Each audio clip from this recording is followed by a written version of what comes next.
Check muna tayo mga Ganun.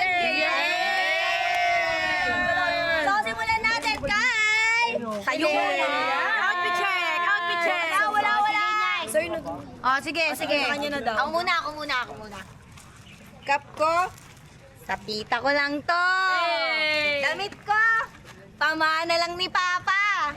Pants ko, ay jorts ko pala. Sa Baratillo lang to, G.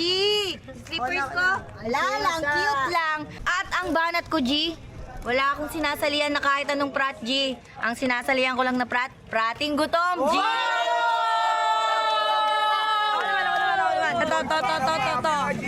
Wait lang yung cup. Stop Stoppador kasi ako eh. Yung jersey ko, stop pa rin. Yung George ko, kay Kuya Adrian. Yung Crocs ko, pa-cute lang. Ito yung banat ko. Hindi, ganito dapat. O ano, sira ka, no? Pa-play safe ka masyado. Eh ako kinalaban mo, mas masyadong play safe ako sa'yo.